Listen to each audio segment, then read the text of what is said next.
distance of a particle from the fixed point, তাহলে কি একটা সিম্পল হারমোনিক মোশন আমি তাকেই বলবো যেটা সব সময় একটা স্ট্রেট লাইনে মুভ করবে এবং যার এক্সিলারেশনটা সর্বদা একটি নির্দিষ্ট বিন্দুর দিকে চলে আসবে এবং যেটা তার দূরত্বের সাথে বদলাবে। কথা বুঝতে পারতেছো? তাহলে এক্সিলারেশনটা একটু খেয়াল করো, এক্সিলারেশনটা যদি দূরত্বের সাথে বদলায় এবং নির্দিষ্ট অভিমুখে যদি চলে আসে, তাহলে ম্যাথমেটিক্যাল ফরমেশনটা হচ্ছে যে, আমি এখানে একটু করে লিখে দিচ্ছি, দেখো নিচে এস এম এইচ ম্যাথমেটিক্যালি একটু দেখা যাচ্ছে, যে আমি একটু দেখাই নিচের দিকে ম্যাথমেটিক্যালি এই কথাটা কি দেখা যাচ্ছে, d square x dt square equal to minus mu x. একটু খেয়াল করো যে মাইনাস মিউ এক্স অর্থাৎ এক্সিলারেশনটা d square x by dt square হচ্ছে এক্সিলারেশনটা প্রপোর্শনাল টু দা দূরত্ব, প্রপোর্শনাল টু ডিস্টেন্স, মানে প্রপোর্শনাল টু ডিস্টেন্স, প্রপোর্শনাল তুলে দিলে আমরা একটা কনস্ট্যান্ট মিউ দিলাম, মানে ইকুয়াল টু মিউ দিলাম, এবং আগে একটা মাইনাস চিহ্ন দিয়েছি। মাইনাস চিহ্ন কেন দিয়েছি? এটা সব সময় একটা নির্দিষ্ট বিন্দু অভিমুখে চলে আসে। অর্থাৎ তুমি যদি একটা স্ট্রেট লাইন ড্র করো, আমি পরে তোমাকে একটা দেখাচ্ছি এখানে, তুমি যদি একটা স্ট্রেট লাইন ড্র করো এবং স্ট্রেট লাইনের লাস্ট মাথা একটা মাঝখানে যদি ভাঙো, অর্থাৎ তোমার একটা মিডল পয়েন্ট যদি ভাঙো, অর্থাৎ তুমি যদি এটা পেন্ডুলাম চিন্তা করো, পেন্ডুলামের সুতাটা যদি চিন্তা করো যার সাথে তুমি আটকালে, ওটাকে যদি তুমি সেন্টার ধরো, তাহলে এইটা পেন্ডুলামটা তুমি 4 ডিগ্রিতে যদি টেনে নাও, তাহলে যে ডিস্টেন্স হবে, তাহলে ছেড়ে দিলে ঠিক নিশ্চয়ই ওদিকে একই ডিস্টেন্সে আবার যাবে, তাই না? এরকম যাবে না? এরকম যাবে তো নাকি? তাহলে এক্সিলারেশনটা সব সময় একটা নির্দিষ্ট বিন্দুর দিকে যাবে। তাহলে এক্সিলারেশন ম্যাথমেটিক্যাল ফরমেশনটা কি? এক্সিলারেশনটা ম্যাথমেটিক্যাল ফরমেশনটা হচ্ছে dx dt d of dx dt, এরকম না? এরকম তো নাকি? জি স্যার।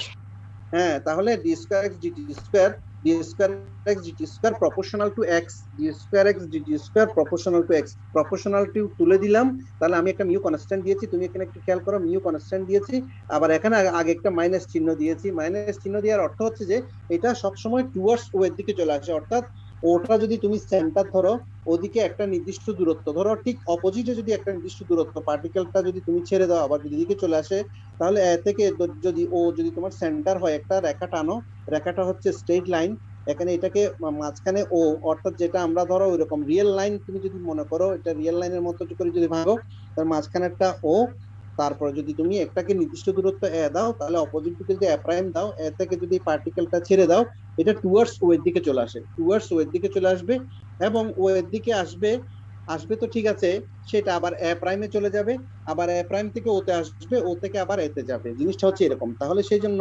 ম্যাথমেটিক্যাল ডিফরমেশনটা সেটা হচ্ছে যে এক্সিলারেশন মানে D square x DT square equal to minus mu X, এটাই হচ্ছে আমাদের মূল টুলস। সিম্পল হারমোনিক মোশনের মূল কথা হচ্ছে এটা। অর্থাৎ a particle is said to be simple harmonic motion if it moves in a straight line such that its acceleration is always directed to a fixed point and proportional to the distance to the particle from the fixed point। কথা কি বুঝতে পারছো? তাহলে simple harmonic মোশনের ক্যারেক্টারিস্টিক্সটা কি, তার চরিত্রটা কি, তুমি এই জিনিসটা বুঝতে পারলে আমরা অঙ্কগুলো করে ফেলতে পারবো। চরিত্রটা হচ্ছে যে তার, সেটা সব সময় সরল রেখায় মুভ করবে এবং সর্বদা একটি নির্দিষ্ট বিন্দুর দিকে চলে আসবে, এবং যার এক্সিলারেশনটা তার দূরত্বের সাথে বদলাবে, যার এক্সিলারেশনটা কার সাথে বদলাবে, দূরত্বের সাথে বদলাবে। এটা হচ্ছে সিম্পল হারমোনিক মোশনের মূল টুলস। তাহলে ম্যাথমেটিক্যাল ফরমেশনটা হচ্ছে কি, D square x DT square equal to minus mu X. মাইনাসটা কেন আসছে বলছিলাম, মিউটা হচ্ছে কনস্ট্যান্ট, অর্থাৎ প্রপোর্শনাল তুলে দিলে আমরা মিউ দিতে পারি, আর তোমার মিউটা হচ্ছে তোমার কি, কনস্ট্যান্ট, মিউটা হচ্ছে তোমার কনস্ট্যান্ট। ঠিক আছে, বুঝতে পারছো এখন? অর্থাৎ সিম্পল হারমোনিক মোশন কাকে বলবো? সিম্পল হারমোনিক মোশন একটা স্ট্রেট লাইনে মুভ করবে, সর্বদা একটা স্ট্রেট লাইনে মুভ করবে, এবং এটা একটা নির্দিষ্ট বিন্দুর দিকে চলে আসবে, ছেড়ে দিলে পার্টিকেলটা একটা নির্দিষ্ট বিন্দুর দিকে চলে আসবে, এবং যার এক্সিলারেশনটা যার দূরত্বের সাথে বদলাবে, যার এক্সিলারেশনটা কার সাথে বদলাবে, দূরত্বের সাথে বদলাবে। এটাই হচ্ছে সিম্পল হারমোনিক মোশন। ঠিক আছে, আচ্ছা, তাহলে আরেকটা জিনিস এখানে দূরত্বের সাথে কি সরণ বিপরীত দিকে হবে, ত্বরণ বিপরীত দিকে হবে? হ্যাঁ, না, বিপরীত দিকে হচ্ছে যে, বিপরীত দিকে হচ্ছে এই জন্য বিপরীত দিকে হচ্ছে, যখন তুমি পার্টিকেলটা ছেড়ে দিলে তখন সর্বদা সে বিপরীত এই তোমার টুয়ার্ডস ও এর দিকে চলে আসতেছে, টুয়ার্ডস ও এর দিকে, অর্থাৎ সে যাওয়ার কথা, তুমি টেনে তাকে ওদিকে নিয়ে গেছো, তাকে যখন ছেড়ে দিচ্ছ সে সর্বদা একটা নির্দিষ্ট বিন্দু মুখে চলে আসবে, সেই জন্য তার এটা হচ্ছে নেগেটিভ চিহ্ন, সেই জন্য তার নেগেটিভ চিহ্ন। তাহলে এটা হচ্ছে সিম্পল হারমোনিক মোশন। তাহলে সরণ তো ও এর দিকে হচ্ছে, ত্বরণ তো ও এর দিকে, তাহলে নেগেটিভ কেন? না না, এটা নেগেটিভ, পার্টিকেলটা ওয়ের দিকে চলে আসতেছে, পার্টিকেলটা তুমি ছেড়ে দিলে তখন ওয়ের দিকে চলে আসতেছে, সেই জন্য এটা এটা হচ্ছে যে তোমার নেগেটিভ চিহ্ন এখানে দিতে হবে, সেই জন্যই নেগেটিভ, অর্থাৎ একবার ভ্যালোসিটিটা ওয়ে থেকে আসতেছে আর একবার ওয়ে থেকে অনেক মানে দূরে চলে যেতেছে। না না, ওটা তো দূরে চলে যাবে, যে এটা তখন আমি এটা তো তোমার পিরিয়ডিক যখন হবে, অর্থাৎ যখন আমি ছেড়ে দিব তখন এটা continuously repeated over and over again, O থেকে এ থেকে ওতে আসবে, ও থেকে এ প্রাইমে যাবে, আবার এ প্রাইম থেকে ওতে আসবে, ও থেকে আবার এ প্রাইমে যাবে, তখন তার যে সময়টা, ওই যে এখানে আমি একটা টাইম পিরিয়ড লিখেছি, দেখো এখানে একটা টাইম পিরিয়ড দিয়েছি, এখন ওই যে জায়গাটা তুমি repeated over and over again, তখন আমরা ওই সময়টা যখন বের করব তখন টিটা হচ্ছে কোন সময়, টিটা হচ্ছে এ থেকে ওতে আসতে যে সময়টা লাগে সেটা হচ্ছে টি, কিন্তু একটা পূর্ণ দোলন করতে কয়টা টি লাগবে, 4টা এ থেকে 4টা টি, ওটাই লিখেছি, দেখো time period T equal to 4 times of T, মানে এটা আমরা পরে দেখাবো, এটা 4টা টি লাগবে, এটা আমরা পরে মাইনাসটা দেখাবো। এখনো বুঝতে পারিনি। মাইনাসটা হচ্ছে যে এটা হচ্ছে যে মাইনাসটা হচ্ছে এই কারণে যে it moves in a straight line, its acceleration is always directed towards a fixed point in the line, অর্থাৎ তুমি পার্টিকেলটা যখন ছেড়ে দিবে তখন সেটা তার এদিকে বিপরীত দিকে চলে আসবে, সেই জন্য হচ্ছে মাইনাস, ঠিক আছে। স্যার এদিকে বিপরীত, ত্বরণটা কি মাইনাস এই জন্য না যে যদি সেম বেগে ওটা চলতে থাকে তাহলে তো ওটা দূরে চলে যাওয়ার কথা, মন্দন হইছে বিধায় ওটা পেছনের দিকে ফিরে আসছে, সেই জন্য হ্যাঁ কি সে- ত্বরণটাতে হ্যাঁ মাইনাস? সেটাই, হ্যাঁ সেই জন্যই তো মাইনাস, ঠিক আছে, সেই জন্য মাইনাস। তাহলে দেখো আরেকটা হচ্ছে যে হুকের সূত্র, যেটা তোমরা আগে থেকে পড়ে আসছো, হুকের সূত্র, তাহলে হুকের সূত্র এখানে কি, বন্ধন হইছে, এই ওয়ের দিকে আসলে তো ওই তো সর্বোচ্চ বেগ থাকবে না? না মানে- সর্বোচ্চ বেগ তো তোমার ওতে থাকবে, সর্বোচ্চ বেগ থাকবে ওতে, অর্থাৎ x এখানে ইকুয়াল টু যখন ডিরেকশনটা 0 চেঞ্জ হয়ে গেছে স্যার, সেই জন্য না? ডিরেকশনটা চেঞ্জ হয়ে গেছে, ডিরেকশনটা জি, স্যার। চেঞ্জ হয়ে গেছে, সেই জন্য মূল কথা হচ্ছে ডিরেকশনটা চেঞ্জ হয়েছে, সেই জন্যই এখানে নেগেটিভ, মূল কথা হচ্ছে এটা, হ্যাঁ জি স্যার, অর্থাৎ মানে সর্বোচ্চ অর্থাৎ এটা সর্বোচ্চ দূরত্বে এটার দিকটা স্যার চেঞ্জ হয়ে গেছে, উল্টা দিকে আর কি। দিকটা উল্টা দিকে মূলত পার্টিকেলটা জি, স্যার। যখন ছেড়ে দিব সেটা উল্টা দিকে চলে আসতেছে, মূল কথা হচ্ছে এটা উল্টা দিকে চলে আসতেছে, এটাই, ঠিক আছে। তাহলে এটাই হচ্ছে যে সিম্পল হারমোনিক মোশনের ক্যারেক্টারিস্টিক্স। তাহলে হুকের সূত্র আমরা আগে থেকে জেনেছি, হুকের সূত্র মডুলাস অফ ইলাস্টিসিটি হচ্ছে, যেটাকে আমরা ল্যামডা দিয়ে ডিফাইন করতাম, এটা স্ট্রেস বাই স্ট্রেইন, অর্থাৎ পীড়ন বাই বিকৃতি, মনে আছে তো না? এটা এটা একটা জিনিস, এটা অঙ্কের জন্য লাগবে, যে এখানে দেখো যে tension of an elastic string is proportional to its extension length in natural length, অর্থাৎ ন্যাচারাল লেংথ থেকে এক্সটেনশন লেংথ যদি আমি বাদ দিই, তাই এটাকে যদি ন্যাচারাল লেংথ দিয়ে ভাগ করি সেটা হবে তার টান, অর্থাৎ টি ইকুয়াল টু দেখো lambda into L minus a by a, a হচ্ছে তোমার ন্যাচারাল লেংথ, এল হচ্ছে এক্সটেনশন লেংথ, অর্থাৎ যখন আমি কোন একটা ধরো একটা সুতা দিয়ে আনস্ট্রেস সুতা দিয়ে যখন কোন একটা পার্টিকেলকে নিচে ঝুলাই দিব, তখন একটা ন্যাচারাল লেংথ থাকবে, পার্টিকেলটা দেওয়ার পরে লেংথটা এক্সটেনশন হবে না? হবে স্যার। হবে। তাহলে এক্সটেনশন লেংথ যে লিখেছি আমি, এক্সটেনশন লেংথ হচ্ছে এল আর এটা হচ্ছে ন্যাচারাল লেংথ, তাহলে তার টানটা কি রকম থাকবে, টানটা হচ্ছে কোন দিকে থাকবে, টানটা উপর দিকে থাকবে না, এরকম তীর দিয়ে উপরের দিকে থাকবে না, তাহলে কি তার টানটা কি রকম হবে, lambda into extension length minus natural length divided by natural length, সেটা হচ্ছে তোমার হুকের সূত্র, অর্থাৎ modulus of elasticity equal to stress by strain. Modulus of ইলাস্টিসিটিকে আমরা কি দিয়ে ডিফাইন করি, ফিজিক্সে মনে আছে? ল্যামডা দিয়ে ডিফাইন করতাম না? ল্যামডা আমরা দিয়ে তো ওয়াই ডিফাইন দিয়ে করছিলাম। হ্যাঁ, ওয়াই দিয়ে তো ইয়ং এর গুণাঙ্ক করেছো, ওয়াই দিয়ে করেছো ইয়ং এর গুণাঙ্ক, মনে আছে? হ্যাঁ, মডুলাস অফ ইলাস্টিসিটি কে ল্যামডা দিয়ে ডিফাইন করি ইকুয়াল টু স্ট্রেস হচ্ছে টান আর স্ট্রেইন হচ্ছে তোমার x minus a by a, অর্থাৎ x হচ্ছে এক্সটেনশন লেংথ, এটা হচ্ছে ন্যাচারাল লেংথ। এটা আমরা যখন অঙ্ক করব তখন আর দেখবো, জাস্ট সিম্পল তুমি এই হুকের সূত্র এটা একটু মনে রাখলেই হলো, ঠিক আছে। তাহলে আমরা কি দেখলাম, আমরা দেখলাম যে আমরা পড়তেছি মেকানিক্স এর মধ্যে দুটো পার্ট, একটা হচ্ছে তোমার স্ট্যাটিক্স এবং একটা ডিনামিক্স।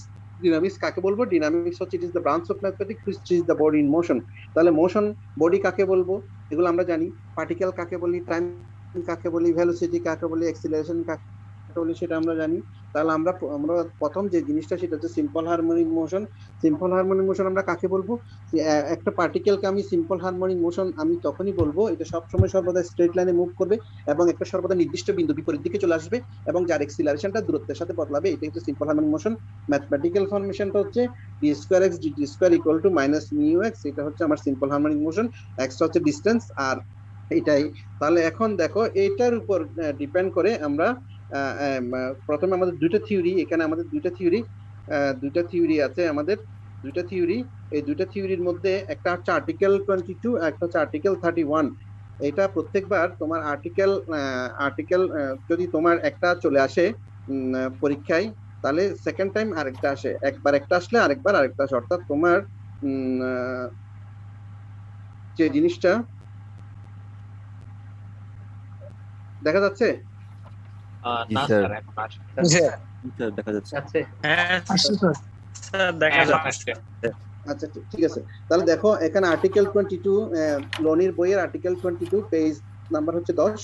এই জিনিসটা, এই সিম্পল হারমোনিক মোশন যে আমরা এখন কাকে বলেছিলাম, এটা প্রপার্টিজ গুলো বের করতে হবে। অর্থাৎ তার অ্যামপ্লিটিউড থাকবে, তার ডিসপ্লেসমেন্ট থাকবে, তার ভেলোসিটি থাকবে, তার টাইম পিরিয়ড থাকবে। অর্থাৎ এই যে আমরা সিম্পল হারমোনিক মোশনের ডিফাইনটা করেছি, সেই ডিফাইনটার যে মোশন, যে মোশনটা আমাদেরকে একটু ডিসকাস করতে হবে। অর্থাৎ একটা পার্টিকেলকে আমি এ থেকে যদি আমি পার্টিকেলটাকে ছেড়ে দিই, তাহলে যে মোশনটা হবে, তাহলে এই জিনিসটা আমাকে একটু আলোচনা করতে হবে। তাহলে দেখো, particle moves in a straight line way, প্রশ্নটা হচ্ছে এরকম, পার্টিকেল, যেটা simple harmonic motion, particle moves in a straight line way starting from rest at A and moving with acceleration which is always directed towards O and varies as the distance from O. অ্যাক্সিলারেশনটা দূরত্বের সাথে বদলাবে। To find the motion, discuss the motion. অর্থাৎ যে আমাদের এই যে মোশনটাকে একটু discuss করতে হবে, যে মোশনটা কিরকম। যে ধরো একটা পার্টিকেল থেকে যাত্রা শুরু করে, প্রশ্নটা একটু খেয়াল করো, যেটা আমরা আগে বলেছিলাম। তাহলে তুমি একটু ইয়াটা খেয়াল করো, চিত্রটা একটু খেয়াল করো, যে আমি একটা লাইন দিয়েছি, স্ট্রেট লাইন, কারণ আমরা জানি যে সিম্পল হারমোনিক মোশন সর্বদা একটা স্ট্রেট লাইনে মুভ করবে। এখানে মাঝখানে ও দিয়েছি, ওদিকে দিয়েছি নির্দিষ্ট দূরত্বে এ, আবার এদিকে নির্দিষ্ট দূরত্বে বাম দিকে এ প্রাইম, ওদিকে দিয়েছি পি, ওদিকে দিয়েছি পি প্রাইম। ও এ থেকে ও এ যে ডিসটেন্সটা সেটা হচ্ছে এ, একটু খেয়াল করো। ও এ যে ডিসটেন্সটা সেটা হচ্ছে যে, অর্থাৎ ইনিশিয়াল অবস্থায় তার দূরত্বটা হচ্ছে, পার্টিকেলটা আমি এ থেকে ছেড়ে দিব। দেখো কি বলছে, a particle moves in a straight line way, O A থেকে স্টার্ট করবে, starting from rest at a ডিসটেন্সে। অর্থাৎ এ থেকে পার্টিকেলটা যাত্রা শুরু করে, একটু খেয়াল করো, এ মানে তোমার ক্যাপিটাল এ থেকে পার্টিকেলটা তুমি ছেড়ে দিবে। পার্টিকেলটাকে ছেড়ে দেওয়ার পরে বলছে কি, এটার এক্সিলারেশনটা কিভাবে বদলাবে, অলওয়েজ ডিরেক্টেড টুয়ার্ডস ও, এক্সিলারেশনটা ও এর দিকে চলে আসবে এবং varies as the distance from O। অর্থাৎ এক্সিলারেশনটা, ম্যাথমেটিক্যাল ফরমেশনটা হচ্ছে d square x dt square equal two আগে প্রপোর্শনাল টু x, প্রপোর্শনাল তুলে দিলে যে মাইনাস মিউ x। এই কথা বুঝতে পারছো? ইকুয়েশন অফ মোশনটা বুঝতে পারছো এখন? অর্থাৎ আমাদের টুলস হচ্ছে এটা। এখান থেকে আমরা তোমার মোশনটা ডিসকাস করব, যে এই যে তার অ্যামপ্লিটিউড কত হচ্ছে, সে কত সময়ে কোন জায়গায় যাচ্ছে, এই জিনিসগুলো একটু ডিসকাস করব। তাহলে আমাদের একটু খেয়াল রাখতে হবে যে পার্টিকেলটার এক সময় কোন একটা অঙ্ক যখন তোমার থাকবে, এক্সিলারেশনটা তোমার ডিফারেন্ট থাকবে। এক্সিলারেশনটা যদি ডিফারেন্ট থাকে, তাহলে ফরমেশন কিন্তু সবগুলো একই, এক্সিলারেশনটার ভিন্নতার কারণে হয়তো তোমার উত্তরগুলো ভিন্ন আসবে। অর্থাৎ টাইমটা ভিন্ন আসবে, অ্যামপ্লিটিউডটা ভিন্ন আসবে, ডিসপ্লেসমেন্টটা ভিন্ন আসবে, এই হচ্ছে কথা। তাহলে দেখো, তুমি লাইনটা একটু, চিত্রটা একটু ভালো করে দেখো, যে লাইনটা সেটা হচ্ছে যে, let the particle start rest from a point O। অর্থাৎ আমি ধরো স্টার্ট করব, ওই যে প্রশ্নের কথা অনুযায়ী আমরা পার্টিকেলটাকে থেকে যাত্রা শুরু করে দিব, যেটা ও এ হচ্ছে এ, ও এ বরাবর, ও এ হচ্ছে স্মল এ, একটু খেয়াল করো, স্মল এ, টি হচ্ছে তার টাইম, এবং টি সময়ে তার ব্যাকটা হচ্ছে ভি, তাহলে আমরা ধরে নিলাম যে ও এ হচ্ছে এ, ওপি হচ্ছে এক্স। একটু খেয়াল করো যে ও এ হচ্ছে এ, ওপি হচ্ছে এক্স, এক্স মানে হচ্ছে ভেলোসিটি। তাহলে টি সময়ে পার্টিকেলটা যাত্রা শুরু করবে ভি বেগে যাত্রা শুরু, অর্থাৎ আমি এ থেকে পার্টিকেলটাকে আমরা ছেড়ে দিব। তাহলে ইকুয়েশন অফ মোশন কত দাঁড়াচ্ছে দেখো, equation of motion d square x DT square equal to minus mu x না? প্রশ্ন অনুযায়ী মাইনাস মিউ এক্স না? জি স্যার। আচ্ছা, তাহলে এখন আমাদের টুলস হচ্ছে এটা। একটু খেয়াল করবে সব সময়, যে এক্সিলারেশন থেকে আমি দূরত্ব বের করতে পারবো, টাইম বের করতে পারবো, অ্যামপ্লিটিউড বের করতে পারবো, বিস্তার বের করতে পারবো, সবকিছু আমরা বের করতে পারবো। কিন্তু আমাদের যে টুলসটা থাকবে, সেটা এক্সিলারেশনটা তোমার থাকলেই হলো। এখানে যে এক্সিলারেশনটা আমাকে বলা আছে আর্টিকেল 22 তে, সেটা হচ্ছে সিম্পল হারমোনিক মোশনের ডেফিনিশন। অর্থাৎ এক্সিলারেশনটা যদি দূরত্বের সাথে বদলায়, তুমি গতিটা ডিসকাস করো। তাহলে দেখো, the equation of motion is d square x dt square equal to minus mu x। এটা এক নাম্বার ইকুয়েশন, এটাই হচ্ছে যে আমাদের মূল জিনিস। তাহলে দেখো এখানে আমি লিখেছি, দেখো we have d square x DT square is the acceleration along OP while mu x is the acceleration towards o, ওই যে কথাটা নেগেটিভ বলেছিলা, দেখো we have the acceleration d square x dt square along OP while mu x is the acceleration towards o, that is along PO. So there is a negative sign on the right side. So there is a negative sign on the right side. এখন তুমি খেয়াল করো এক number যে ইকুয়েশনটা দিয়েছি, এখন স্টেপগুলো একটু খেয়াল রাখতে হবে তোমাকে। যে অ্যাক্সিলারেশন যেটা তোমার দেয়া থাকবে এটার জন্য দেয়া আছে -mu x, অর্থাৎ x দূরত্বের সাথে বদলায়, কিন্তু তোমার অ্যাক্সিলারেশনটা যদি ডিফার থাকে তাহলে কিন্তু প্রক্রিয়াগুলো কিন্তু একই রকম, মানে অর্থাৎ তুমি স্টেপগুলো কিন্তু একই রকম। দেখো এক নাম্বার ইকুয়েশনকে এখন আমরা মাল্টিপ্লাই করেছি 2dx dt দিয়ে মাল্টিপ্লাই করেছি, একটু খেয়াল করো এক নাম্বার ইকুয়েশনটাকে আমরা মাল্টিপ্লাই করেছি কত 2dx dt। প্রত্যেকটা অঙ্কের জন্য এরকম তোমাকে 2dx dt দিয়ে তোমাকে মাল্টিপ্লাই করতে হবে, বুঝতে পারছো? Yes, sir. আমার কথা বুঝতে পারছো? জি স্যার। তাহলে স্যার একটু আস্তে আচ্ছা, তাহলে বললে দেখো ভালো হতো। আরো আসতে বলতাম। জি স্যার। আচ্ছা ঠিক আছে, তাহলে d স্কয়ার x dt যেটা এক নাম্বার ইকুয়েশন আছে তাকে আমরা 2dx dt দিয়ে মাল্টিপ্লাই করছি, দেখা যাচ্ছে যে শুধু কি করে নেই 2dx dt দিয়ে লিখেছি, উভয় পাশে 2dx dt দিয়ে লিখেছি, ঠিক আছে? বুঝতে পারছো? আচ্ছা এখন ইন্টিগ্রেটিং করার আগে একটু খেয়াল করো, ইন্টিগ্রেটিং করার আগে যেটা তোমার ডান পাশে ভেরিয়েবল আছে অর্থাৎ x, তাকে তুমি একটা আলাদা জায়গায় ইন্টিগ্রেশন করে দেখবে, অর্থাৎ আলাদা জায়গায় একটা ইন্টিগ্রেশন করে দেখবে, ইন্টিগ্রেশনের যে মানটা আসে সেই মানটাই তুমি ডেরিভেটিভ আকারে লিখবে। আমার কথা কি বুঝতে পারছো কি বলছি? 2dx dt দিয়ে গুণ করার পরে আমরা যেটা লিখেছি dt of dx dt whole square, এটা কিভাবে লিখেছি ওই ওটাকে আমরা ইন্টিগ্রেশন করে, অর্থাৎ তুমি ডান পাশে একটু খেয়াল করো, ডান পাশে আমার ভেরিয়েবল কি আছে? x না? 2 constant mu constant, 2 constant mu constant, x কে তুমি একটা খাতা ইন্টিগ্রেশন করো, কত হচ্ছে? x স্কয়ার বাই 2 হচ্ছে না? জি স্যার। বুঝতে পারছি। হ্যাঁ, x স্কয়ার বাই 2 হচ্ছে, ওই 2 আর এই 2 কাটা গেলে এখানে কি থাকবে? শুধু x স্কয়ার থাকবে না? জি স্যার। তো আবার যদি তুমি x স্কয়ার কে ডেরিভেটিভ করো তাহলে তুমি আগের উপরেরটাতে চলে আসতে পারতেছো না? বুঝছি স্যার। আর তাহলে অর্থাৎ তোমার যে জায়গাটা তুমি গুণ করতেছো সেই জায়গাকে তুমি আলাদা একটা জায়গায়, এটা তো তোমার x আছে বলেই তুমি x স্কয়ার লিখতে পারলে, যদি তুমি x না থেকে কোনো একটা বড় টার্ম থাকে তখন তোমাকে কিন্তু ওই জায়গাটা ওভাবেই করে লিখতে হবে। জিনিসটা বুঝতে পারছো? ধরো রুট ওভার x, লেফট সাইডের ব্যাপারটা বুঝি নাই স্যার। লেফট সাইড তুমি আবার করো না, একই জিনিস তো। লেফট সাইডের তো তুমি যদি নিচেরটাকে ডেরিভেটিভ করো তাহলে জি উপরেরটা স্যার। আসে না? জি স্যার, ডেরিভেটিভ করে চলে আসছে। নিচেরটা করলে উপরেরটা আসে না, এরকম আর কি। অর্থাৎ ওটাকে আবার ইন্টিগ্রেশন করলে জিনিসটা এরকম। এখন তুমি ইন্টিগ্রেটিং করো, এখন ইন্টিগ্রেটিং করলে কি পাচ্ছি দেখো, ইন্টিগ্রেটিং করলে দেখো dx dt whole square equal to minus mu x square plus t, এরকম আসছে না? ঠিক আছে? আচ্ছা তাহলে দেখো একটু খেয়াল করো, এখানে c কে আমরা কি বলি? c কেন আসছে? c কেন আসছে? ইন্টিগ্রেটিং করেছি বলে ইন্টিগ্রেটিং কনস্ট্যান্ট আসছে, এরকম না? আচ্ছা এখন আমাদের কথা হচ্ছে আমরা তো কনস্ট্যান্টের মধ্যে নাই, আমরা সব সময় চলার মধ্যে থাকবো। তাহলে এই কনস্ট্যান্টটাকে আমাদেরকে তাড়াইতে হবে, কারণ আমরা কোনো জায়গায় কনস্ট্যান্ট হিসেবে আমরা থাকতে পারবো না, কারণ আমরা একটা পার্টিকেল ছেড়ে দিয়েছি, সে তো সবসময় মুভ করতে থাকবে, এ থেকে ওতে আসবে, ও থেকে এ প্রাইমে যাবে এবং সর্বদা সে মুভ করতে থাকবে। আমাদের গতিটা আমরা আলোচনা করব। তাহলে দেখো এখন যেহেতু কনস্ট্যান্ট চলে আসছে, এই কনস্ট্যান্টের মানটা বের করে আবার এখানে স্যার 2dx dt টা দেওয়ার কি দরকার? মানে 2 টা না দিলে হবে না? উভয় পক্ষ থেকে এটা বাদ যাচ্ছে। না না না, এটা হচ্ছে যে আমাদের ফরমেশনটা হচ্ছে এরকম, এটা বাদ যাচ্ছে মানে বাদ তো, এটা তো আমরা তো ইচ্ছা করে দিই নাই, এটা বাদ। আমি 4 দিলে তো হইতো বা এরকম, কিন্তু নিয়মটা হচ্ছে 2dx যদি মাল্টিপ্লাই করো কত হচ্ছে যে আমি ব্যাকটাকে পাবো, অর্থাৎ ভেলোসিটিটা আমি পাবো সরাসরি ওখান থেকে, ভেলোসিটিটা পাবো, ইন্টিগ্রেটিং করলে ভেলোসিটিটা পাবো, ঠিক আছে? আচ্ছা তাহলে দেখো ওয়ে একটু খেয়াল করো, এখন সি এর মানটা আমাকে বসাইতে হবে, সি এর মানটা বের করে এখানে বসাইতে হবে, কারণ আমরা কনস্ট্যান্ট রাখতে পারবো না। তাহলে ওয়ে একটু খেয়াল করো, আমরা যে ওয়ে ধরেছিলাম ইনিশিয়াল অবস্থায়, আদি অবস্থায় পার্টিকেলটা যখন আমি এ তে টেনে নিয়ে গেছিলাম, সেখানে ওয়ে হচ্ছে, একটু খেয়াল করো, way equal to A initially যখন তার টিটা যখন শূন্য ছিল, হ্যাঁ টিটা যখন শূন্য ছিল, একটু খেয়াল করো ইনিশিয়াল অবস্থা, একটু খেয়াল করো যখন একদম ইনিশিয়াল অবস্থায় তার টাইমটা যখন শূন্য, তার ডিসটেন্সটা হচ্ছে যে, তার ডিসটেন্সটা ওয়ে হচ্ছে এ, ঠিক আছে? ওয়ে হচ্ছে এ, তাহলে dx dt কত হবে? সেখানে ব্যাক কত হবে? ব্যাক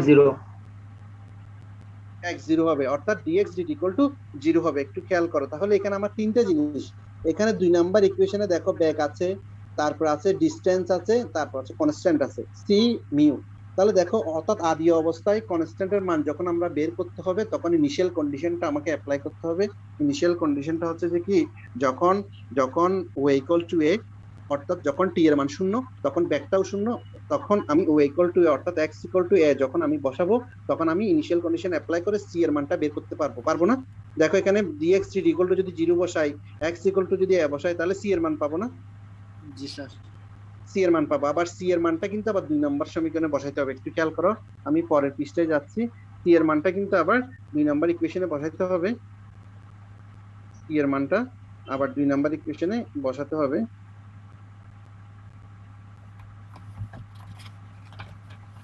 দেখো আমরা সি এর মানটা 2 নম্বর ইকুয়েশনে বসাবো। দেখা যাচ্ছে? যাচ্ছে স্যার। আচ্ছা দেখো 2 নাম্বার ইকুয়েশনে দেখো dx dt equal to 0, the equation 2 implies that c এর মান পাচ্ছি, দেখো mu a square, c এর মানটা mu a square পাচ্ছি। জি স্যার। পাচ্ছি কিভাবে পাইলাম?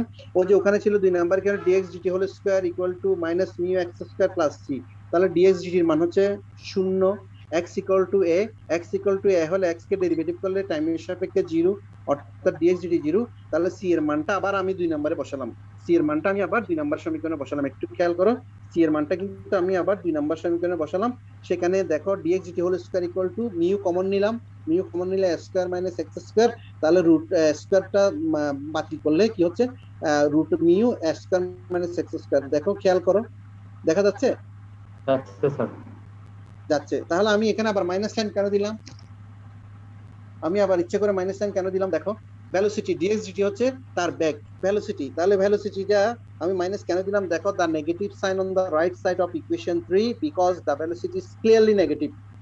The velocity is clearly negative so long as OP is positive, P is moving towards you. একটু খেয়াল করো যে আমি এখানে, তুমি দেখো x এর যে ভ্যালুটা, এখানে x এর যে ভ্যালুটা সেটা কিন্তু নেগেটিভ, ঠিক আছে? The negative sign on the right side of equation 3 because the velocity is clearly negative so long as OP is positive, P is moving towards you. অর্থাৎ এখন দেখো dx dt কে, এখন যে জিনিসটা আমরা ইকুয়েশন 3 পেয়েছি ওখান থেকে আমরা t এর সাথে আমরা কনস্ট্যান্ট গুলোকে নিব, x এর সাথে x গুলোকে নিয়ে ভেরিয়েবল সেপারেশন করব। দেখো dx এর সাথে x গুলোকে নিব আর dt এর সাথে কনস্ট্যান্ট গুলোকে নিব। তাহলে এখানে কনস্ট্যান্ট কি আছে দেখো তো, ডান পাশে ইকুয়েশন 3 ডান পাশে কনস্ট্যান্ট কি আছে? মিউ না? কনস্ট্যান্ট কি আছে? মিউ।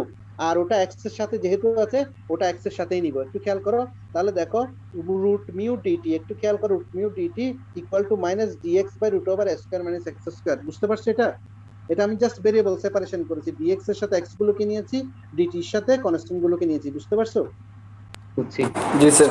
আচ্ছা এখন আমরা ইন্টিগ্রেটিং করব। ইন্টিগ্রেটিং করলে কত পাবো? dt কে ইন্টিগ্রেশন করলে কি পাবো না? Root mu t equal to, এটা root over a square minus x square, এটা কার সূত্র? cos inverse x by a, minus যেহেতু আছে প্লাস, যেহেতু ইন্টিগ্রেশন করেছি প্লাস আরেকটা ইন্টিগ্রেটিং কনস্ট্যান্ট আমরা c1 দিলাম, আরেকটা ইন্টিগ্রেটিং কনস্ট্যান্ট কি দিলাম? c1 দিলাম। কিন্তু একটু খেয়াল করো, আমরা c কনস্ট্যান্ট আমরা এখানে রাখতে পারবো না, কারণ আমরা চলতেছি গতিশীল ভাবে চলতেছি, এখানে c আমাদের কোনো রাখার সুযোগ নাই। তাহলে আবার কি করতে হবে? c এর মানটা বের করে ওখানে বসাইতে হবে। তাহলে c এর মান যখন বের করব কিভাবে করব? ইনিশিয়াল কন্ডিশন গুলো অ্যাপ্লাই করে। সবসময় খেয়াল করবে কনস্ট্যান্টের মানগুলো বের করার জন্য আমরা ইনিশিয়াল কন্ডিশন গুলো অ্যাপ্লাই করব। ইনিশিয়াল কন্ডিশন কি? তোমার এখানে কি আছে দেখো তো, t আছে, x আছে না, root over mu t equal to cos inverse x by a plus c1, তাহলে এখানে t আছে, x আছে, তাহলে ইনিশিয়ালি t এর মান কত? 0। x এর মান কত? a হ্যাঁ এই দুটো জিনিস আমরা এখানে যদি বসাই, তুমি দেখো t এর মান 0 বসাও, x এর মানে বসাও, a কাটা গেলে এখানে 1 cos ইনভার্স 1 আর t এর মান 0 বসালে 0, তাহলে c1 কত পাচ্ছি? 0 পাচ্ছি না? c1 এর মান কত পাচ্ছি? c1 0 পাচ্ছি না? জি স্যার। 0 পাচ্ছি। তাহলে c1 এর মানটা যদি আবার ওখানে বসাই দাও তাহলে c1 চলে যাচ্ছে, মানে 0 ওখানে 0 বসালে ওটা চলে যাচ্ছে। তাহলে এখানে যদি বসাই তাহলে দেখো cos inverse x by a equal to root over mu t, এখান থেকে আমরা x এর মান বের করলাম। দেখো এখান থেকে আমরা কি বের করলাম? x এর মান বের করলাম, অর্থাৎ ডিসটেন্সটা বের করলাম। একটু খেয়াল করো 4 নাম্বার ইকুয়েশনে। এখন দেখো if the particle arrives at O, এখন দেখো পার্টিকেলটা যখন O তে আসে তখন x এর মান কত বলো তো? 0 স্যার। x এর মান 0, ভেরি গুড। x অর্থাৎ পার্টিকেলটা যখন a থেকে o তে আসছে, o তে যখন সে চলে আসে তখন x এর মান 0। তাহলে ইকুয়েশন 3 তে আমরা যে ভেলোসিটিটা পাবো, দেখো ইকুয়েশন 3 মানে ভেলোসিটি না, একটু খেয়াল করো, dx dt মানে ভেলোসিটি না স্যার ইকুয়েশন, হ্যাঁ, অর্থাৎ x = 0 যদি আমি ইকুয়েশন 3 তে বসাই তাহলে আমি কি পাচ্ছি, দেখো √μ a এরকম পাচ্ছি না, হ্যাঁ স্যার √μ a পাচ্ছি না। অর্থাৎ x পার্টিকেলটা যখন o তে আসছে তখন এই যে x = যে 0, তখন ওখানে ম্যাক্সিমাম ভেলোসিটি না, ভেলোসিটিটা ম্যাক্সিমাম না, জি স্যার। ভেলোসিটিটা কত, ম্যাক্সিমাম না। অর্থাৎ জি, a স্যার। থেকে পার্টিকেলটা যখন ওতে আসছে তখন x যখন 0, তখন যে ভেলোসিটিটা আমি পাবো, হ্যাঁ, সেটাই তো ম্যাক্সিমাম ভেলোসিটি নাকি? ঠিক আছে, বুঝতে পারছো? অর্থাৎ x যখন 0, যখন 0 তখন পার্টিকেলটা রিচ করেছে কোথায়, ওতে রিচ করেছে না, জি স্যার। যখন 0 জি স্যার। রিচ করেছে, হ্যাঁ, তখন তাহলে আমি যে ভেলোসিটিটা পাবো সেটাই তো ম্যাক্সিমাম ভেলোসিটি নাকি? জি স্যার। ঠিক আছে, জি স্যার এখন একটু খেয়াল করো যে পার্টিকেলটা আমি a থেকে ছেড়ে দিলাম, সে ওতে আসছে, ও থেকে আবার a প্রাইমে যাচ্ছে, তাহলে ও a এবং ও প্রাইমের ডিসটেন্সটা সমান না? জি স্যার সমান সমান সমান। তাহলে এই পুরো মোশনটা কি কি করতেছে, a থেকে a প্রাইমে যাচ্ছে না, পার্টিকেলটা a থেকে a প্রাইমে যাচ্ছে না, জি স্যার আবার সে ব্যাক করে a প্রাইম থেকে সে a তে আসছে না। জি স্যার জি স্যার তাহলে এই যে মোশনটা, এটা repeated over and over again, যে বারবার সে রিপিট করতেছে, অর্থাৎ সে রিপিট করতে যাচ্ছে, একবার সে a থেকে a প্রাইমে যাচ্ছে, আবার a প্রাইম থেকে a তে আসছে। এই কথাটা এখানে লিখেছি, ছোট্ট করে, thus the particle passes through o immediately এর সাথে সাথে তার অ্যাক্সিলারেশনটা tends to diminish the velocity, also the velocity is destroyed to the left side, এটা so such that ও এবং ও প্রাইম সমান, and then retrace his path, এবং সে তার পথটা পরিবর্তন করবে এবং a থেকে a প্রাইমে সে ঘুরতে থাকবে এবং back continuously repeated over and over again. বুঝতে পারছো? বুঝছো? আচ্ছা, তাহলে দেখো, তাহলে সে a থেকে উঠে আসতে যে সময়টা a থেকে উঠে আসতে, তাহলে x = 0 যদি আমি 4 নাম্বার ইকুয়েশনে বসাই, 4 নাম্বার ইকুয়েশনে যদি বসাই, একটু খেয়াল করো, a থেকে the time from a to o, তাহলে আমি সময়টা যখন বের করব, একটা সময় কোন থেকে কোন পর্যন্ত, কি পর্যন্ত, একটা টি a থেকে o পর্যন্ত না, জি জি স্যার স্যার এর থেকেও a থেকে o পর্যন্ত একটা টি, তাহলে a থেকে o পর্যন্ত একটা টি কে আমি 4 নাম্বার ইকুয়েশনে যদি x = 0 বসাই, তাহলে x = 0 যদি বসাই আমি টি এর মান পাবো না? পাবো জি স্যার স্যার এরকম পাবো পাবো। তাহলে একটা পিরিয়ড, একটা পূর্ণ দোলন হতে, অর্থাৎ a থেকে a প্রাইমে যেতে, আবার a প্রাইম থেকে a তে আসতে একটা পূর্ণ দোলন করতে কয়টা টি লাগবে? 4টাতে 4টা টি লাগবে। অর্থাৎ দেখো আমি নিচে এটা লিখেছি, time from a to a prime and back again, the time of complete oscillation is 4 times of t, তাহলে 4টা টি, একটা টি আমি বের করেছি, তাহলে 4টা টি, টাইম পিরিয়ডকে আমরা কি দিয়ে ডিফাইন করি, টাইমকে স্মল টি দিয়ে ডিফাইন করি, আর টাইম পিরিয়ডকে ক্যাপিটাল টি দিয়ে ডিফাইন করি। হ্যাঁ, তাহলে দেখো time period equal to 4 times of T, 4 into T, টিটা আগে বের করেছি, এখানে টি এর মানটা বসালে যে মানটা পাচ্ছি টুয়াইস 5 এর √μ, কাটাকাটি করলে টুয়াইস 5 এর √μ। তাহলে একটা টাইম পিরিয়ড, একটা পূর্ণ দোলন হতে যে কয়টা টি লাগবে, 4টা টি লাগবে, সেই 4টা টি এর মান কত, টুয়াইস 5 এর √μ, একটু খেয়াল করো, টুয়াইস 5 এর √μ। তাহলে একটা টি, অর্থাৎ একটা পার্টিকেল যখন সে a থেকে o তে আসবে, তখন যে ছোট টি তার মান হচ্ছে 5/2 √μ, একটু খেয়াল করো, মনে রাখতে হবে এটা, 5/2 √μ, আর একটা কমপ্লিট অসিলেশন হচ্ছে টুয়াইস 5 এর √μ। ঠিক আছে, টুয়াইস 5 এর √μ, বুঝতে পারছো? আচ্ছা, তাহলে এখন যে এটা একটা পূর্ণ দোলন পেলাম, একটা টি পেলাম, তাহলে আমরা তোমার ডিসটেন্সটা পেলাম, x এর মান পেলাম, ভেলোসিটিটা পেলাম, তাহলে দেখো যে তোমার ফ্রিকোয়েন্সি, আমরা ফ্রিকোয়েন্সি তাহলে পাই, ফ্রিকোয়েন্সি ইকুয়াল টু কত, n ইকুয়াল টু কত, ফ্রিকোয়েন্সি n ইকুয়াল টু কত, 1/t, মনে আছে? জি sir frequency n equal to 1/t, অর্থাৎ 1/t মানে ক্যাপিটাল টি, তাহলে টি এর মানটা যদি আমি এখানে বসাই, তাহলে ফ্রিকোয়েন্সিটা আমরা পাবো। বুঝতে পারছো? ফ্রিকোয়েন্সিটা আমরা পাবো। ঠিক আছে, আচ্ছা, তাহলে দেখো নাম্বার পেজে যাই,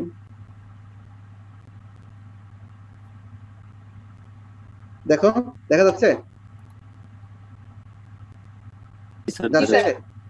তাহলে দেখো আমরা লাস্টে যে কথাটা লিখেছি ওখানে কিছু নাই, যে আমরা এখানে টাইম টয়েস পাবে রুট মি একটা কমপ্লিট অসিলেশনকে আমরা টাইম পিরিয়ড অফ মোশন বলি, যেটা ও থেকে ও এ প্রাইমের মধ্যে চলবে। এটা হচ্ছে অ্যামপ্লিটিউড তার বিস্তার, ও এ এবং ও এ প্রাইমটা হচ্ছে তার বিস্তার।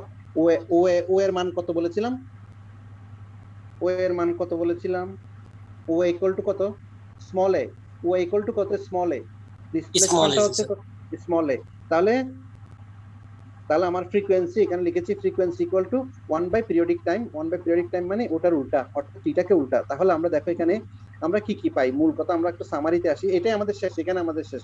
সামারিতে হচ্ছে ইকুয়েশন 1 আমরা অ্যাক্সিলারেশন পেয়েছিলাম, ইকুয়েশন 2 তে ভেলোসিটি পেয়েছিলাম, তারপর ইকুয়েশন 4 আমরা পেয়েছিলাম যে position of a particular time T, তারপর অ্যামপ্লিটিউড বের করেছিলাম, যে এক্স এর মান বের করেছিলাম, তারপর ফ্রিকোয়েন্সি বের করেছি। এই জিনিসগুলো আমরা বের করেছি। এখন একটু খেয়াল করো যে এই যে এখন আমরা আর্টিকেল 31 তোমরা একটু দেখবে বাসায়, একই জিনিস, শুধু এক্সিলারেশনটা একটু ডিফারেন্স, অর্থাৎ ডি স্কয়ার এক্স। আর্টিকেল 31টা হচ্ছে যে কি, এক্সিলারেশনটা varies inversely square of the distance, অর্থাৎ varies inversely square of the distance মানে কি, D square x d square equal to minus mu by x square. কথা কি বুঝতে পারছো সাইফুল্লাহ? আমার কথা বুঝতে পারছো? জি স্যার। অর্থাৎ আমরা 21 এখন আর্টিকেল দেখেছি, তুমি 31 22 দেখেছি, 31টা তোমার বাসায় দেখবে সেম জিনিস, একেবারে সেম। অর্থাৎ এখানে শুধু ইকুয়েশন অফ মোশনটা চেঞ্জ হয়েছে, d square x d square inversely square of the distance, d square x d square equal to minus mu by x square. তাহলে ওটা কি করব, এটা 2x dt 2dx dt দিয়ে গুণ করব, গুণ করার পর ইন্টিগ্রেশনের কায়দা করব, কায়দা করলে ইন্টিগ্রেটিং কনস্ট্যান্ট পাবো, কনস্ট্যান্টের মান বসানোর জন্য ইনিশিয়াল কন্ডিশন অ্যাপ্লাই করব, ইনিশিয়াল কন্ডিশন অ্যাপ্লাই করে কনস্ট্যান্টের মান বের করে ওখানে আবার বসাবো, ওখানে বসানোর পরে dx এবং dt কে আলাদা করব, dt এর সাথে কনস্ট্যান্ট গুলোকে নিব, dx এর সাথে x গুলোকে নিব, আবার ইন্টিগ্রেশন করব, আবার ইন্টিগ্রেশন করলে আমরা যে মানটা পাবো সেখান থেকে আমরা মোটামুটি আমরা এই টিটা পেয়ে যাব, টি আবার কমপ্লিট টি পাবো, টি ইকুয়াল 4টা চেঞ্জ যেটা হচ্ছে সেটা হচ্ছে যে তোমার এই ইকুয়েশন অফ মোশনটা তাহলে চেঞ্জ কোথায় হচ্ছে, যে D square x dt square equal to minus mu x আগে ছিল, সেই মাইনাস মিউ এক্স কে ধরে আমরা মোশনটা আলোচনা করেছিলাম, ঠিক আছে? এখন বলছি কি, acceleration is directed towards and varies as the square of the distance, inversely square of the distance মানে কত, d square x dt square equal to কত, minus mu by x square. কথা কি বুঝতে পারছো? তাহলে তুমি দেখো এখানে আমি একটু করে তোমাকে অ্যাডভান্স করে দিই, তাহলে তুমি একটু ক্যালকুলেশন, আর কিছু নাই, তুমি ক্যালকুলেশনটা দেখলে তুমি বুঝতে পারবে। দেখো এখানে দেখো ওই যে আগের মতোই পার্টিকেলটাকে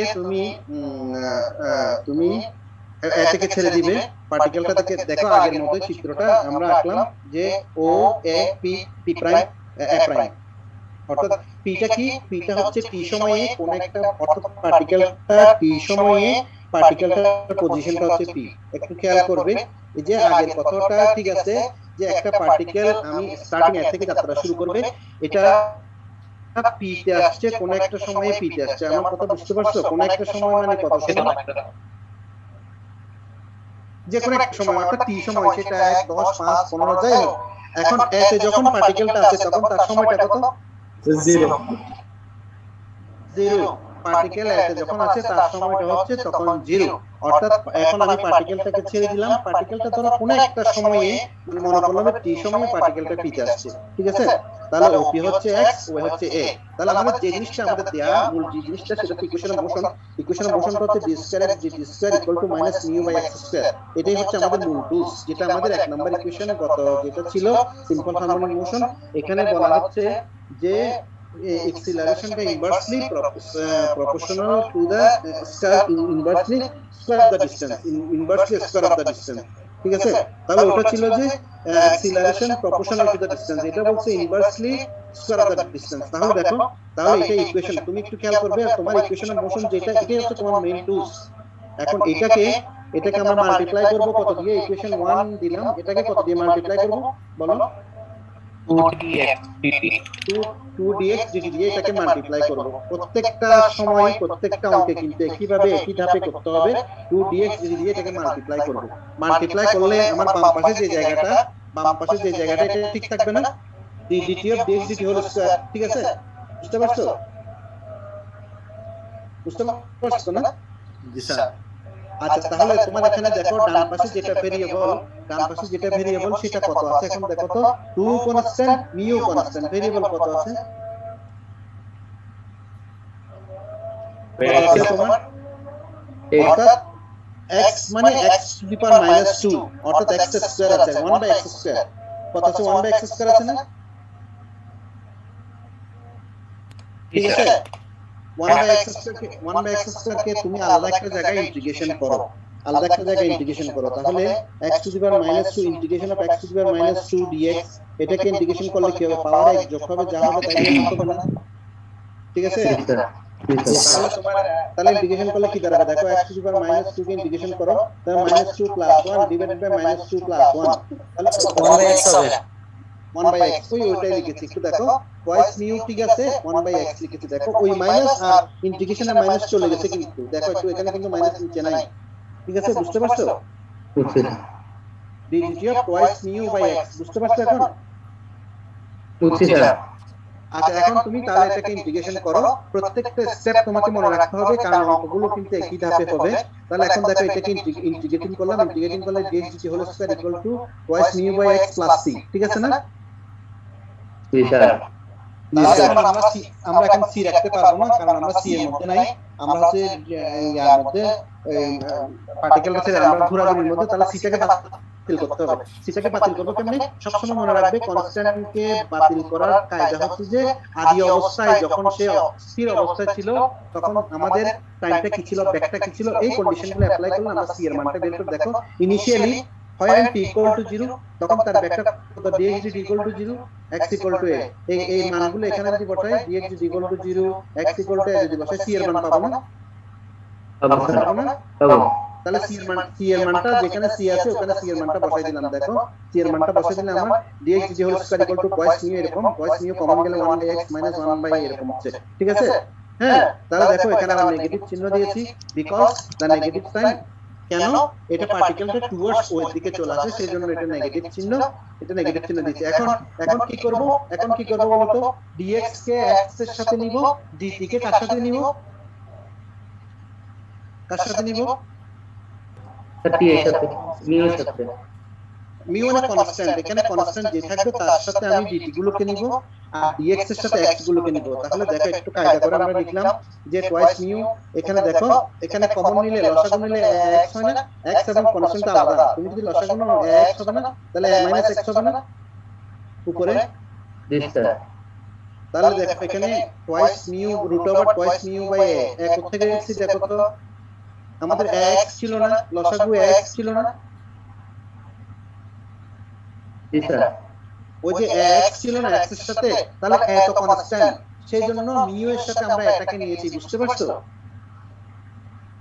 জি স্যার ওই যে x যেহেতু ভেরিয়েবল dx এর সাথে আমরা x গুলোকে dx এর সাথে নিয়েছি সেইজন্য √x - x dx লিখছি বুঝতে পারছো এখন জি স্যার অর্থাৎ আমরা কনস্ট্যান্ট গুলোর সাথে dt কে নিব আর x গুলোর সাথে dx গুলোকে নিব এখন ইন্টিগ্রেটিং করব ইন্টিগ্রেটিং চিহ্ন দিয়েছি দেখো ইন্টিগ্রেটিং করতেছি ইন্টিগ্রেটিং করলে dt কে ইন্টিগ্রেশন করলে আমি এখানে কি পাবো না বাম পাশে আচ্ছা পাবো কিন্তু ওখানে তো আমি ইন্টিগ্রেশন করতে পারবো না কারণ এখন তুমি ক্যালকুলাসে চলে আসো ডাইনামিক্স পাত দিয়ে ওই জায়গাটাকে আমি ক্যালকুলাস চিন্তা করো তোমাকে এখন আমি এটাকে ইন্টিগ্রেশন করতে বলতেছি তাহলে তুমি উপরে x নিচে x তাহলে x এর একটা মান ধরে ইন্টিগ্রেশন করতে হবে না হ্যাঁ স্যার তাহলে যেহেতু রুট আছে সেজন্য x এর sin cos এর এমন একটা মান ধরতে হবে স্কয়ার সহ ধরতে হবে তাহলে দেখো x = a cos square theta a কেন ধরেছি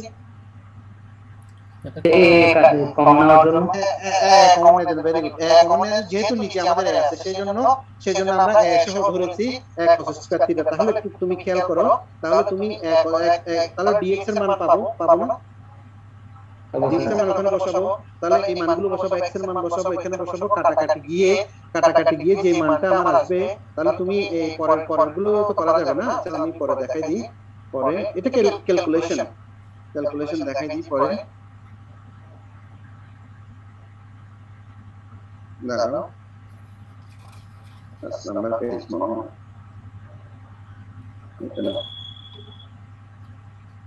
দেখো, তাহলে কাটাকাটি গিয়ে আমার দাঁড়াচ্ছে, দেখা যাচ্ছে?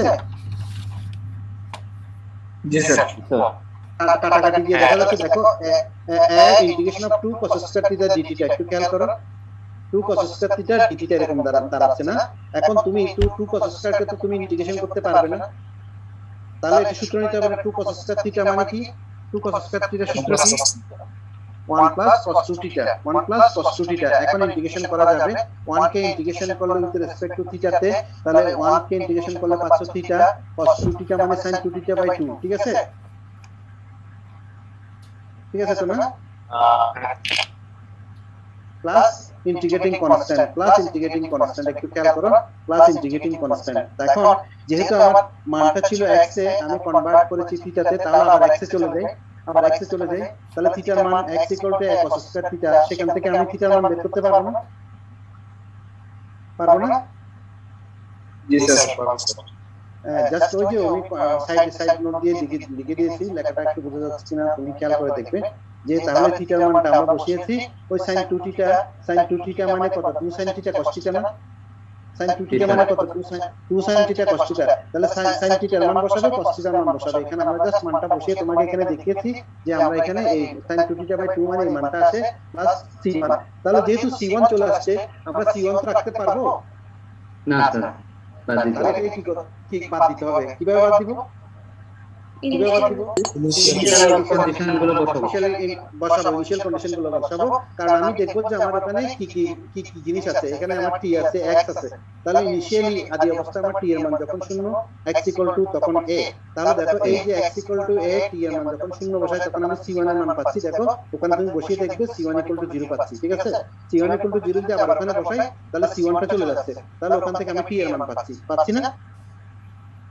পাচ্ছি। তাহলে আমরা একটু খেয়াল করো, t এর মান পাচ্ছি। তাহলে ইকুয়েশন 2 টা হচ্ছে যে ভেলোসিটি, ইকুয়েশন 2 টা আমাদের ভেলোসিটি দিয়েছে dx dt ভেলোসিটি, ঠিক আছে? ইকুয়েশন 3 টা টাইম দিচ্ছে, দেখো ইকুয়েশন 3 টা টাইম দিচ্ছে না? ঠিক আছে? আচ্ছা, এখন দেখো যে x = 0, অর্থাৎ তোমার যখন ম্যাক্সিমাম ভেলোসিটি x = 0 যখন তুমি বসাবে এখানে, তাহলে তুমি t টা পাবে। তাহলে a থেকে উঠে আসছে যে সময়টা, সেই সময়টা তুমি t টা পাচ্ছ, তাহলে a থেকে উঠে আসছে তুমি এই সময়টা পাচ্ছ, তাহলে একটা পূর্ণ দোলনতে কয়টা t লাগবে? একটা t লাগবে না? একটা t। তাহলে পূর্ণ দোলন নিচে দেখো 4 টাইমস অফ t, কারণ এখানে t এর মান, ওখানে t এর মানটা ডিফার করতেছে। কেন ডিফার করতেছে? কি কারণে ডিফার করতেছে? এখানে ভেলোসিটি, ওখানে ভেলোসিটি ডিফার করতেছে। ডিফার করার কারণ হচ্ছে যে আমাদের ওখানে ইকুয়েশনের মোশন ছিল যে অ্যাক্সিলারেশন দূরত্বের সাথে বদলায়, এখানে অ্যাক্সিলারেশনটা হচ্ছে যে inversely square of the distance, এভাবে বদলায়। বুঝতে পারছো এখন? জি স্যার, বুঝছি। তাহলে এইটাই হচ্ছে যে তোমাদের এই জিনিসটা দেখবে। তাহলে আমাদের এখানে কাজ কি? তোমার এখানে পার্টিকেলটা তুমি আগে স্ট্রেট লাইনটা আঁকবে, যেহেতু আমাদের সিম্পল হারমোনিক মোশনটা সর্বদা স্ট্রেট লাইনে মুভ করবে, স্ট্রেট লাইনে সর্বদা মুভ করবে, এটা দূরত্বের সাথে বদলাবে এবং সর্বদা নির্দিষ্ট বিন্দু অভিমুখী হবে, এবং যার অ্যাক্সিলারেশনটা একটা দূরত্বের সাথে বদলাবে। এটা একটা দেখলাম। আর 31 যেটা দেখলাম সেটা হচ্ছে inversely square of the distance, যে 1/x² এই অনুপাতে অ্যাক্সিলারেশনটা বদলায়। তাহলে ওখান থেকে আমরা কি করেছি? মোশনটা ডিসকাস করেছি। তাহলে আমরা সময়টা ডিসকাস করেছি, ডিসটেন্সটা পেয়েছি, অ্যামপ্লিটিউডটা পেয়েছি, তারপর হচ্ছে তোমার টাইম পিরিয়ডটা পেয়েছি। তাহলে এই দুটো থিওরির মধ্যে প্রত্যেকবার তোমার একটা থিওরি এবার আসছে আর একটা থিওরি পরের বার আসে, মানে অল্টারনেট আছে। কথা কি বুঝতে পারছো? এটা কি মানে প্রতিবার এরকম হয়, মানে আসবে? হ্যাঁ, আসবে। এটা প্রতিবারই এরকম হয়, কারণ সিম্পল হারমোনিক মোশন অর্থাৎ ডাইনামিক্স এর প্রথম কথা যেটা, সেটা প্রতিবারই আসবে। অর্থাৎ সিম্পল হারমোনিক মোশনের একটা থিওরি তোমাকে এখান থেকে আসবে। তুমি যদি এবার দেখো যে ডাইনামিক্স এর আর্টিকেল 31 আসছে, তাহলে তোমাকে 22 কত আগামীবার আসবে। জি স্যার, তাহলে একটা প্রশ্ন কমন হয়ে গেল স্যার। জানি না এটা। আচ্ছা, তাহলে আমাদের স্টেপগুলো কি রকম? স্টেপগুলো হচ্ছে তুমি ইকুয়েশনের মোশন তোমার দেয়া থাকবে, তুমি প্রথমে কি করবে? প্রথম স্টেপ হচ্ছে 2dx দিয়ে গুণ করবে, ঠিক আছে? কি করবে? 2dx dt দিয়ে গুণ করবে। গুণ করার পরে ইন্টিগ্রেটিং করার কায়দা করবে। গুণ করার পরে যেটা পাবে ডান পাশে বাম পাশে তো সবসময় একই থাকবে, ডান পাশে যেটা তোমার এক্সিলারেশন থাকবে তাকে তুমি আলাদা একটা ছোট্ট জায়গায় ইন্টিগ্রেশন করবে। ইন্টিগ্রেশন করে যেই মানটা আসে সেটাকে তুমি ডেরিভেটিভ আকারে লিখবে। কথা কি বুঝতে পারছো? জি স্যার এখন ইন্টিগ্রেটিং করলে, ইন্টিগ্রেটিং করার পর ইন্টিগ্রেটিং কনস্ট্যান্ট চলে আসবে না একটা। এখন ইন্টিগ্রেটিং কনস্ট্যান্টটাকে তাড়াতে হবে। তাড়াবো কি দিয়ে? ইনিশিয়াল কন্ডিশন দিয়ে। ইনিশিয়াল কন্ডিশনটা কি? যখন আদি অবস্থায় পার্টিকেলটাকে আমি ওখানে নিয়ে গেছিলাম, ওখান থেকে ছেড়ে দিলে না সে চলতে থাকবে, তখন সময়টা ছিল শূন্য, ব্যাকটা ছিল 0 আর ডিসটেন্সটা হচ্ছে f ধরেছি যে ওটাকে আবার ডেরিভেটিভ করলে 0 আসে। তাহলে এই শর্তগুলো অ্যাপ্লাই করলে আমি c এর মান পাবো। c এর মানটা আবার ওই c এর জায়গায় বসাবো। বসিয়ে কি করব? dx এবং dt কে আলাদা করে নিব। তাহলে dt এর সাথে কাকে নিব? dt এর সাথে নিব কনস্ট্যান্ট গুলোকে, আর dx এর সাথে কাকে নিব? x গুলো x ওয়ালা যেগুলো আছে এগুলো dx এর সাথে নিব, আর dt এর সাথে কনস্ট্যান্ট x ওয়ালা ছাড়া যেগুলো আছে এগুলো dt এর সাথে নিব। এখন আবার ইন্টিগ্রেটিং করব। এখন যদি সহজে ইন্টিগ্রেটিং করতে পারি ওখানে করে ফেললাম, আর যদি করতে না পারি আমি ক্যালকুলাসের সাহায্যে x এর কোন একটা মান ধরে আমি তাকে ইন্টিগ্রেশন করতে হবে। ইন্টিগ্রেটিং আবার একটা ইন্টিগ্রেটিং কনস্ট্যান্ট আসবে, ইন্টিগ্রেটিং কনস্ট্যান্টের মান আবার ইনিশিয়াল কন্ডিশন অ্যাপ্লাই করে সেখানে মানটা বসিয়ে দিলে আমাদের সলিউশনটা পেয়ে যাব। সলিউশন মানে এখানে তো আমরা কি পাচ্ছি, ওখানে কোন একটা প্রবলেমে তোমাকে প্রমাণ করতে হলে আমরা প্রমাণটা পেয়ে যাব। কথা কি বুঝতে পারছো কি বলছি? ঠিক আছে। তাহলে আমাদের স্টেপগুলো হচ্ছে এটা তুমি একটু মনে রাখবে। পরের ক্লাসে মানে আগামী কালকে আমরা অঙ্ক করার চেষ্টা করব। ঠিক আছে? হ্যাঁ স্যার ঠিক আছে স্যার। ঠিক আছে, তাহলে তোমরা ইনশাআল্লাহ এই যে আমাদেরকে একটু সময় দাও যে আমরা তাড়াতাড়ি শেষ করে ফেলতে পারবো ইনশাআল্লাহ। সবার আগে শেষ করব। আমরা প্রতিদিন একটু ক্লাস নিতে চেষ্টা করব। ঠিক আছে? ঠিক আছে, তাহলে আজকে আমরা ইনশাআল্লাহ আজকে আমরা কি করলাম? আজকে আমরা শুরু করলাম ডাইনামিক্স। এটা হচ্ছে ম্যাথমেটিক্সের একটি ব্রাঞ্চ যেখানে deals with the body in motion, অর্থাৎ আমরা বডি মোশন নিয়ে আলোচনা করব। সেখানে মোশন করতে গিয়ে সেখানে বডি লাগবে অথবা পার্টিকেল লাগবে, হ্যাঁ, তারপরে পার্টিকেলের পথ লাগবে, ভেলোসিটি লাগবে, অ্যাক্সিলারেশন লাগবে। এবং আমরা ওটা যেহেতু মোশন নিয়ে আলোচনা করছি তাহলে আমাদের প্রথম যে জিনিসটা সেটা হচ্ছে ইকুয়েশন অফ মোশন অথবা মোশন ইন স্ট্রেট লাইন, যেভাবে আমরা বলি না কেন। তাহলে এটা কি? এটা হচ্ছে যে এটার ক্যারেক্টারিস্টিক্সটা কি? এটা হচ্ছে যে সর্বদা একটা সরলরেখায় চলবে, এটা সর্বদা সরলরেখায় চলবে এবং সর্বদা সরলরেখায় চলতে গিয়ে এটা কোন দিকে আসবে? একটা নির্দিষ্ট বিন্দুর দিকে তার বিপরীত দিকে চলে আসবে। বিপরীত দিকে আসতে গিয়ে অ্যাক্সিলারেশনটা সবসময় একটা নেগেটিভ সাইন বহন করবে এবং সেই অ্যাক্সিলারেশনটা দূরত্বের সাথে বদলাবে। এটাই হচ্ছে তার ক্যারেক্টারিস্টিক্স। ওখান থেকেই আমরা তার টাইম পেয়েছি, তার ডিসটেন্স পেয়েছি, তার কমপ্লিট অসিলেশন পেয়েছি। এই জিনিসগুলো আমরা পেয়েছি একটা আর্টিকেলের মধ্যে, এটা পেয়েছি একটা আর্টিকেলের মধ্যে, সেটা হচ্ছে অ্যাক্সিলারেশনটা inversely square of the distance. সেখানে আমরা অন্য আর কিছু পেয়েছি। তাহলে আমাদের প্রক্রিয়াটা কি রকম? আমাদের মূল জিনিস যেটা থাকবে সেটা হচ্ছে ইকুয়েশন অফ মোশন তোমার দেয়া থাকবে, সেটা প্রশ্নেও দেয়া থাকবে। একটা জিনিস তোমাকে যেটা বের করতে হলে সেটা তোমাকে প্রশ্ন থেকে বের করতে হবে, তোমার যেটা দেয়া থাকবে। তাহলে স্টেপগুলো হচ্ছে তুমি তাকে প্রথমে 2dx দিয়ে গুণ করবে, গুণ করার পরে ইন্টিগ্রেশন করার কায়দা করবে, কায়দা করে ইন্টিগ্রেশন করবে, ইন্টিগ্রেশন করলে ইন্টিগ্রেশন কনস্ট্যান্ট পাবে, কনস্ট্যান্টটাকে টানার জন্য ইনিশিয়াল কন্ডিশন অ্যাপ্লাই করবে, ইনিশিয়াল কন্ডিশন অ্যাপ্লাই করে আবার কনস্ট্যান্টের মানটা ওখানে বসাবে, বসানোর পরে dx এবং dt কে আলাদা করবে, আলাদা করার পরে আবার তাকে ইন্টিগ্রেশন করবে। ইন্টিগ্রেশন তুমি করতে পারলে ডাইরেক্ট করতে পারলে ভালো, না পারলে x এর কোন একটা মান ধরে ইন্টিগ্রেশন করবে, করে আবার ইন্টিগ্রেটিং কনস্ট্যান্ট পাবে, আবার ইনিশিয়াল কন্ডিশন অ্যাপ্লাই করলে আমরা আমাদের কাঙ্ক্ষিত রেজাল্টটা পেয়ে যাব। কথা বুঝতে পারছো? ঠিক আছে? হ্যাঁ, আচ্ছা, তাহলে আজকে থাক। আমরা ইনশাআল্লাহ কালকে আবার একই সময় আমরা বসার চেষ্টা করব। ঠিক আছে?